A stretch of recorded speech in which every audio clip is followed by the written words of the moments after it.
Hello, everyone, and welcome to another episode of Selling Greenville, your favorite real estate podcast here in the upstate of South Carolina. I'm your host, Stan McCune, as always, realtor here in the greater Greenville area, and you can find all of my contact information, as always, in the show notes.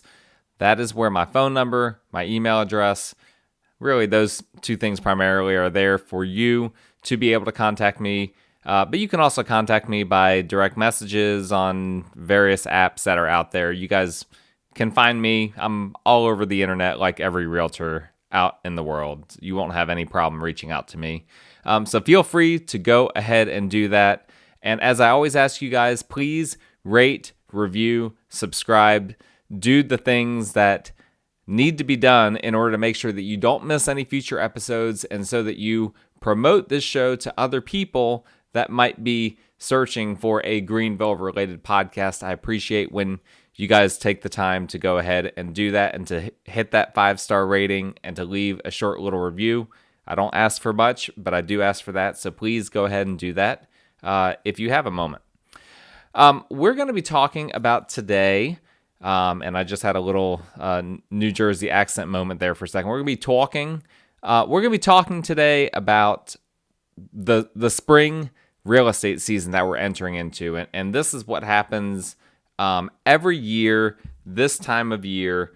We have things kind of take off during the spring. That is a normal cyclical part of the market. And it generally works like this. There is a slow buildup, January, February, March, and then usually things kind of get nutty in April, and then really nutty in May, and then that continues in June, and then we see a little dip in July as people go on vacation, all that kind of stuff. And then a little push, a little end of season push in August, and then things start to trail off as the rest of the year goes on until we go back to January, and then it starts all over again. That is the normal cycle of the real estate market, at least here in Greenville. I imagine it's probably nationwide for the most part as well. But last year, it was interesting because we thought things were really crazy in the first quarter of the year, and they were. I mean, to be completely honest, the first quarter of last year was really crazy.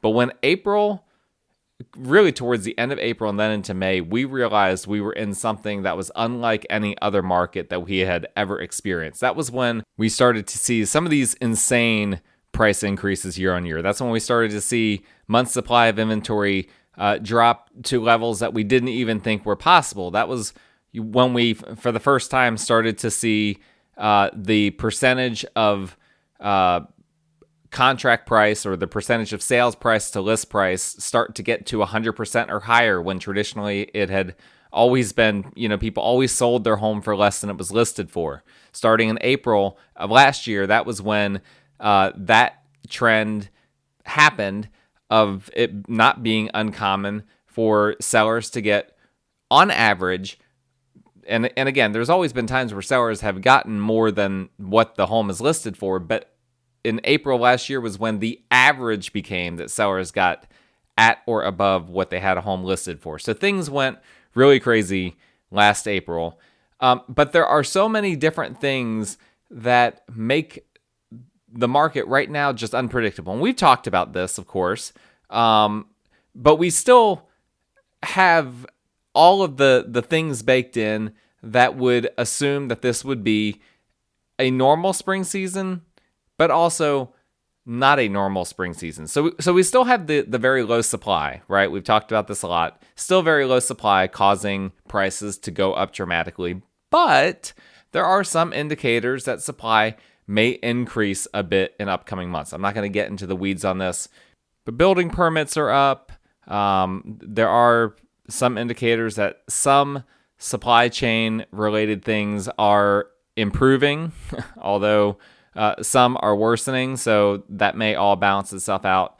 But anyway, long story short is there may be a little bit of an increase in supply. I don't think it's going to turn the dial that much, but we have to see. We just don't know. Obviously, we've talked about mortgage rates have gone up at a crazy, unprecedented rate, or at least unprecedented in recent times. And they're still quite low historically. But when they shoot up so quickly, that obviously causes a system shock to the market. Now, we haven't seen that system shock yet, but will we? That's a question. And that's a question that I have and that we'll discuss here in a moment. At the end of the day, we have a lot of stuff being stirred around in a cauldron, and we don't exactly know what soup is going to come out of it, what real estate soup is going to come out of it as we enter the busy spring and summer real estate season. And here's another little interesting tidbit. So I read an article yesterday on Bloomberg that was talking about the mortgage increases that we've talked about a bit, the mortgage interest rate increases, and it was pointing out that this will cause a little bit of a slowdown in buyer demand, in theory, but where it's having the most impact is in those already very expensive areas like San Diego, for instance, like San Francisco, like New York City. Those are the areas that are being disproportionately impacted by the interest rates going up. And the person that wrote this article kind of alluded to that the mortgage rates going up will push more people out of those areas into the cheaper areas like the Boise, Idahos of the world. Well, Greenville, as we all know, is one of those markets that people have been pushed to as they've been pushed out of these more expensive areas, or maybe not even pushed out of these expensive areas as they just want to move out of these areas that tax everyone, that have been very restrictive with COVID, whatever the case may be. People have their own motivations. I've heard them all. But the bottom line is we have a lot of people moving to Greenville from these more expensive areas. And what's happening on the national level with the Fed trying to curb inflation, which is then in turn driving up mortgage rates, could end up actually furthering that and pushing more people out of those expensive markets and into markets like Greenville. So again, that's something that we'll have to continue to track.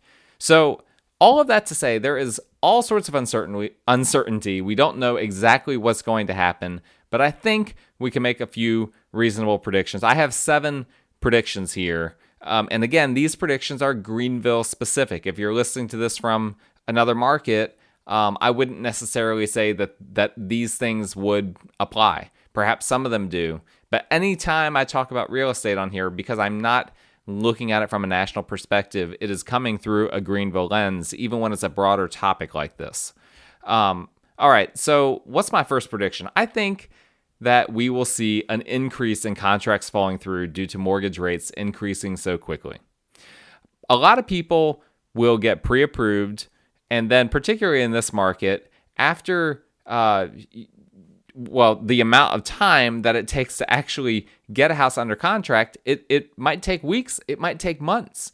And during that time, if they have not gone back to the lender, or if their agent has not gone back to the lender and been like, hey, we originally set the top price point, the top price for our budget at $300,000, but that was when interest rates were 3.5%.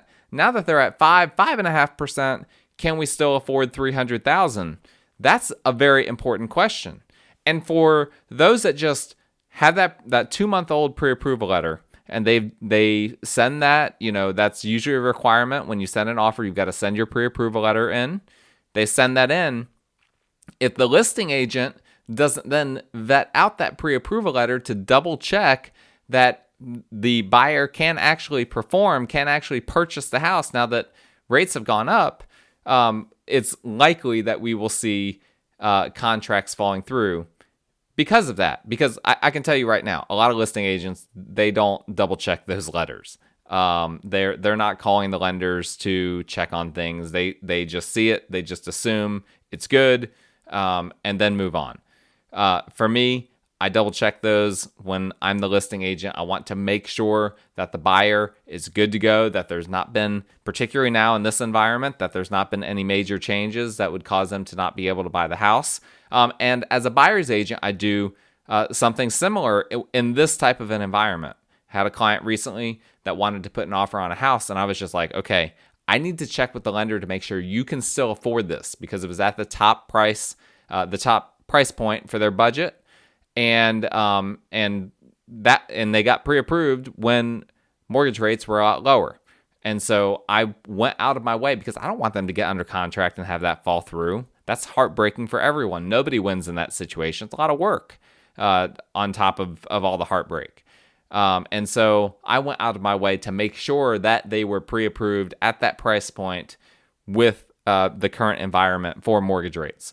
So those that haven't gone through all of that, there's a very good likelihood that they will start to see contracts fall through because of that. And I think, honestly, we may have already seen this. I have seen quite a few fall through, and the listing agent, they always say this, but they say, it fell through, no fault of the seller. They always say that, so it's hard to be sure that that's accurate. But most of the time when that happens, it's because of the buyer's financing. I think that will continue. My second prediction, I think it will continue and increase. I think we might see a major increase of contracts falling through here in the spring. So that's something to monitor. Number two, lots of homes, I believe, are going to be listed way overpriced. And what we're going to see is that price decreases, which we really haven't seen much the past year. We haven't seen a lot of times where a home has been listed and then has had to reduce its price. But I think we will see price reductions really increase during the spring season, because people are going to be listing their homes thinking, okay, it's a hot market. I know this home normally would only be worth $350, but let's just list it for $400. And what's going to happen is they're going to overplay their hand. There's going to be a lot of people that overplay their hand and that end up having to decrease and reduce the price on their home. And then what's going to happen is you're going to have some people, your friends are going to tell you, oh, the market is shifting. Or you're going to hear some realtors say, oh, the market is shifting because we had to reduce the price on this home. And it's like, that could be true if there's more to it than just this dynamic that I'm explaining. But when someone overprices their home and then has to reduce the price, that doesn't say anything about the market. That just says that you had a poor marketing strategy for your home. You should never overprice your home. In this market, you can get away with it a little bit more than in other markets, but it's still not a good idea. Number three, I think we're going to see, and we're already seeing this, but I think we're going to see even more of people saying that they're selling a home as is.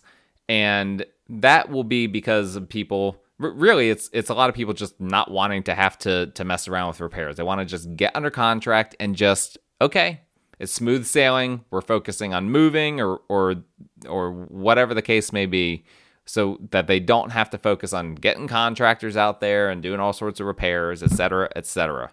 I think we're already seeing that, and I think we're going to see that increase. More and more people wanting to sell their home as is because they can.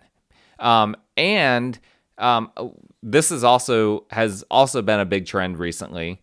In the past, if you inherited a home, for instance, or if you were an elderly person and you were trying to move out of your home, whatever the case may be, a home that was livable but needed a lot of cosmetic work wouldn't be listed in that condition, right? The elderly person doing that, they might have their family or their church come over and try to help them spruce up the house, get it ready to sell, whatever the case may be. Those that inherited a home from deceased parents, they would flip the house and then put it on the market. That dynamic has really changed. And I think that will continue to change, where we're seeing a ton of houses, and I think this will continue, homes that are being sold as is, that are really cosmetic fixer-uppers, but they are livable. And so they're technically able to get financing, But man, they've got that old shaggy carpet from 50 years ago and baseboard heat and, all these quirky things, some, damage to the cabinets, all these different things, hardwoods are scratched up. But technically it does qualify for financing because it is livable. And so people are listing these and then just saying as is. You can do it, do to it whatever you want to do to it. But we're not replacing carpet and buffing, refinishing the floors and replacing the cabinetry. You got to do that yourself. I think that trend, which has already started, I think will continue and will pick up.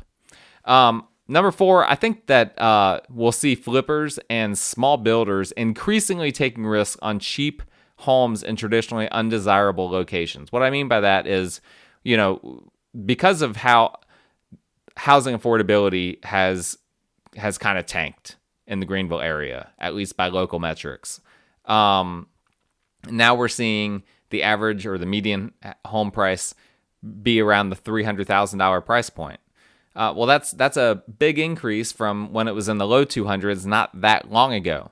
So what that means is that now there's an opportunity, some of the best opportunities for people flipping homes and building cheap new construction is to find those transitional areas, those places that people traditionally would have avoided, and they can have a nice home, flip a house, build a small but nice cheap home, and whereas in the past people would have been like, wow, that's a really nice home, but I ain't moving there because I don't like that area. Now they just don't have any other options. And so, and flippers don't have a whole lot of options in terms of what they can purchase. There's not a ton of opportunities out there. And so this is kind of a marriage between the flippers, who these are probably going to be the only homes that they're going to be able to buy are in areas that traditionally you wouldn't flip homes in. And then the buyers, they're going to be forced, because there's just nothing else available that they can get. They're going to be forced to have to purchase a home like that, or to try to get into a bidding war for one of these other homes that need a lot of work. And so I think that that's a trend that I have not really seen a whole lot. I've seen it a little bit, but I think that has the potential to really take off this year. Number 5, I think we're going to see a big increase in first-time home buyers that have been looking for a few months just drop out. And I think that that's going to be have a lot to do with the mortgage rates that we've talked about. I think that as a lot more homes come on the market, but a lot more buyers also enter the market, the new buyers entering the market are going to be energetic, right? They're going to be excited. When you first start your home search, you're excited, you're pumped, you're ready. Let's make some offers. And then you've got this influx of new listings coming on the market because it's the busy season, right? So here's what happens. You've got the people that have been looking for like 2, 3, 4 months. They're already tired, right? They've already got buyer fatigue. They're ready to drop out. And now you've got this influx of listings. So it's like, okay, well, we have some potential here.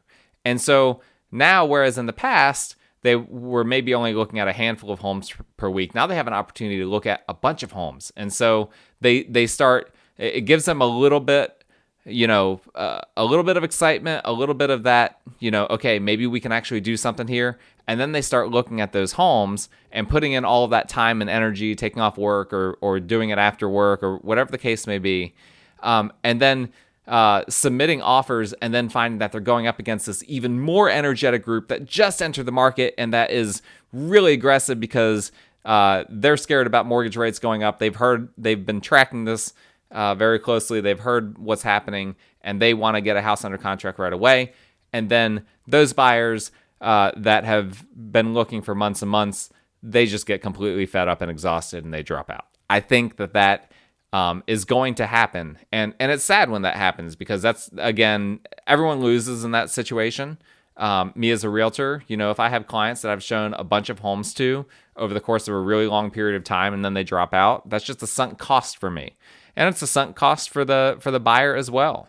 So again, nobody wins in that situation, but unfortunately, I think that we're going to see that really happen here in the spring season. Number 6, I think we're going to see an increase in quote unquote second waves for homes that aren't as nice as the other homes coming on the market, and as a result, don't sell in the first few days. Here's what I mean by second waves. So think about it from a buyer perspective. Let's say that you're targeting a certain area. Let's say that you're targeting Eastside Greenville. And between Wednesday and Friday, 5 homes that loosely fit your criteria come on the market in Eastside Greenville. You're going to look at that and be like, okay, all 5 of these have potential, but here's the one I want the most. Here's kind of the next up, and so forth and so on, right? Well, guess what? Everyone else looking at these homes is probably going to be thinking about them in similar ways at the end of the day. They're probably all going to be like, okay, this home is clearly the nicest and clearly the best value, and then this home is next, and maybe there's some differing opinions on what's in 3rd or 4th or 5th place. But probably most people are going to have consensus on the nicest and the second nicest home. So guess what? Everyone is going to be making offers on those homes and kind of not paying attention to the others. Okay? So how does that play out traditionally? How that traditionally plays out is that once those top 2 homes go under contract, then everyone starts to focus on homes that were in 3rd, 4th, and 5th place. And so what the result is there's a second wave of showings. And sometimes I've run into this in these situations in the past. After a home's been on the market for a week or 2, there can be multiple offers that happen just randomly because everyone, after the inventory situation resolved itself, the people, in other words, everything else went under contract. The buyers that were left now all focus on that one house. And now we've got, after bidding wars on all the other 4 homes, now we've got a bidding war several weeks later on a house that had listed at the same time as those others. I think we will see an increase in these second waves occurring with homes because of how many homes now will be coming on the market, but how many buyers will end up getting the short end of the stick and not being able to get their preferred homes under contract. And number 7, we talked about this in the past, and we're going to talk about this in the future. I actually have training on this later this week. But the South Carolina Association of Realtors contract, which is the contract that the vast majority of residential real estate transactions utilize. The contract that we call SCR 390, Form 390, it's changing how it handles repairs. They're completely eliminating the main section that talked about inspections and repairs, and it's switching over to a due diligence only contract. I've discussed this a little bit in the past, and like I said, I'm going to discuss it again in the future, so I'm not going to get into the weeds on it, but I will say this. The short version is that there's going to be, like never before in the Greenville market, non-refundable money required by buyers. Non-refundable. Not the standard we have gotten used to for years and years, that pretty much buyers are guaranteed, unless they completely default on a contract, they're almost guaranteed to get their earnest money back because the ball is in their court. That is about to change. And we will talk about that more later. But the end result of that is that those who are cash poor, those who have $10,000 in the bank, for instance, for them to have to risk potentially 10 to 20% of that is going to be incredibly risky, obviously. And it's going to put power in the hands of those that have more money in the bank, less cash concerns. And so I think that that's something that we're going to see, is that those that are cash poor are going to find themselves, when this change happens, it's going to happen in mid-June. So we're less than 2 months away. When it happens, those first-time home buyers or people that are cash poor are going to find themselves in a real bind. And the people that have money and are willing to risk it they are going to be in a real position to succeed in the market at that point. So practically speaking, so those are my 7 predictions, but practically speaking, what does all this mean? What does this mean if you're a buyer or a seller in this market? I have a few practical thoughts. First off, I think that backup offers can be even more beneficial than in the past. We've talked about this before. A backup offer, some people confuse backup offers. They think in a multiple offer situation that if one person has submitted an offer that you can then be a backup offer. No, that's not what we're talking about with backup offers. Backup offer is when a contract, an offer has been accepted and a house is under contract, but someone else submits a backup offer that then, if the seller accepts it, that offer automatically becomes the primary contract if the primary contract falls through. Well, I've already said there is a pretty good chance that we see an increase in contracts falling through due to the way mortgage rates are and all the dynamics there. And as a result, I think there could be an opportunity for buyers to get homes non-traditionally by means of the backup offer process. And that's something I've helped multiple clients over the years secure homes by means of backup offers.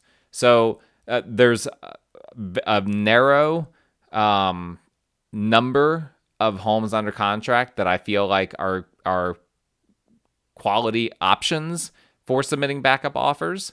But that's something that is an important tool to keep in your back pocket, and something that for certain homes, it could end up getting you in when otherwise you couldn't. Otherwise, you were just going to get outbid. Another practical point, I think that buyers and buyer's agent that identify second wave candidate homes will have an opportunity to get something under contract without a bidding war. In other words, let's say that you see these, 5 homes that come on the market in the same area, very similar in a lot of ways, and you really like 2 of the homes, but you see that there are 3 others that they just aren't on par with the other 2. But you also know that those other 2 have 15, 20 offers on them. Someone that's savvy might be able to pivot to one of those other 3 homes that aren't as desirable and might find themselves in a situation where they're able to make an offer without a bidding war and get it under contract at that point. And I think that if you're able to identify those homes that are candidates for having a second wave, there's a really big opportunity there. But if you wait until the second wave happens, you might find yourself just in perpetual bidding wars. Because, like I said, everyone else is going to be looking at those properties once they're in the second wave. Another point, I think homes, and I discussed this briefly earlier, but homes that are overpriced haven't been penalized in this market as heavily as in the past. But that being said, I think there could be opportunities for buyers to get something under contract without a bidding war, and maybe even get the price lower than it should be by targeting homes that have been on the market a while. And I would say that's mostly homes that are over that $300,000, maybe even over $350,000 price point are the main ones that I have in mind when I'm saying that.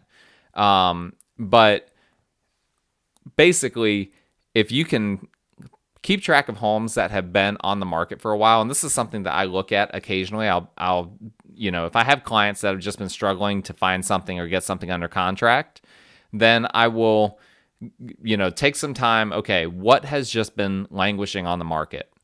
And sometimes there are opportunities there to get something under contract and perhaps even for a lower price because it was just overpriced from the get-go. From a seller perspective, I think an important distinction that sellers need to understand is they need to know the difference between a second wave property and an overpriced one. An overpriced property, so a second wave property and an overpriced property both don't get a lot of activity, but it's for very different reasons. The second wave property doesn't get a lot of activity because it's competing with other properties that are better than it, that are nicer than it. Whereas an overpriced property doesn't get a lot of activity because it's just overpriced. It's not worth what it's listed for. Overpricing a house is a bad idea, right? We already discussed that. Having a second wave property, you can't control that. If it's just, if your property is just not on as nice of a street as another property, like there's nothing you can do about that.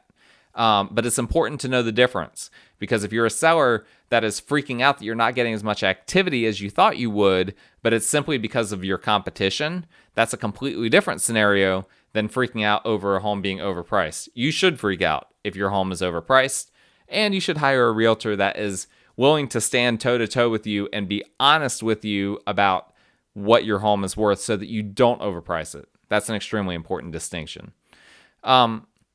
I think as well, buyers are just going to have to take more risks than they have in the past. Currently, a lot of buyers are having to go the as-is route, and now we're talking about buyers having to put more money on the line. And listen, here is the part of this that really makes this difficult for buyers in this market, is that sellers are so confident that they will just be able to relist the home and have it sell right away to someone else, that they really, if you lose your earnest money, if you back out and, like we're saying here in June, forfeit your termination fee, which is going to be the next thing, sellers aren't going to care. They're going to take that money and run. Why? Because they're going to be able to relist the home. They might even get more than what you had under contract for.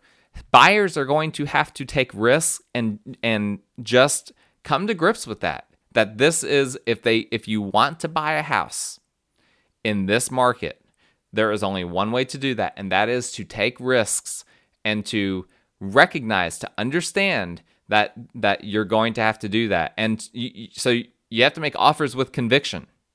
And this is kind of my final point here, is that first-time home buyers really need to have realistic expectations. And they need to understand. I get a lot of questions from people that are interested in making their first home purchase, and their questions show that they think the market is what it was 4 years ago. The market is not what it was 4 years ago. It's not what it was 1 or 2 years ago. It is very unique and very not buyer friendly, and that's just the reality of the situation. We just have to come to grips with that. And buyers are going to have and set realistic expectations, and then make offers with conviction. You can't, make a lukewarm offer. You have to make offers with conviction, and offers that, that basically exposes you to a little bit of risk. And that's just going to increase when the contract changes in June. There's going to be risk. And if you can't do that, then if you're not financially in a situation, or with regard to your headspace in a situation where you can do that, then this is just not the market for you to buy in. Now, what is the market for you to buy in? Well, that's a great question. Who knows? Who knows when the market will change, and what your personal financial situation will be when that happens. But it doesn't make sense to be looking at homes and to be making offers that just aren't going to get accepted. That, again, we've talked about things being a waste of time. That's a waste of time for everyone. It's demoralizing.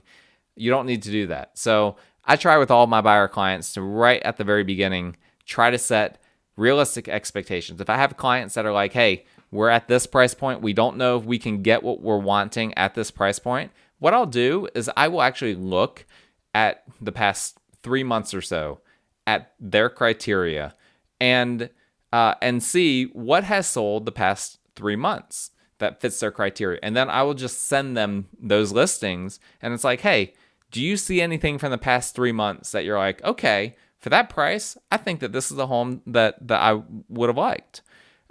If the answer is yes, that's a good sign. Okay, let's move forward. If the answer is no, then you're not ready to play in this market. And there are some other ways of figuring that out as well, but that's an exercise that I've found to be very, very fruitful in the past. So all of that to say, I think it's going to be a crazy next few months. I think it'll be a fun next few months. Despite all of what I said about it being difficult for buyers, I still think there's going to be a lot of fun to be had in this real estate market, even if you are a buyer, as long as you have those realistic expectations. But let's get out there and let's buy and sell some real estate together. I am ready. I am prepared. I have been training for this moment. I'm just joking. Kind of. I'm always mentally preparing for the next trend to happen in real estate, and I think I can help you guys out if you need my help. And so that is why, to conclude, my contact information is in the show notes. If you need a realtor, if you need to talk real estate, I'm your guy. And as always, please rate, review, and subscribe to the show. Have a wonderful rest of the week. Enjoy the lovely weather outside. Take a walk, play a little basketball outside, whatever you like to do. Pools aren't open yet, but there's still a lot of fun to be had. So enjoy the rest of the week. Stay safe, and we'll talk again next time.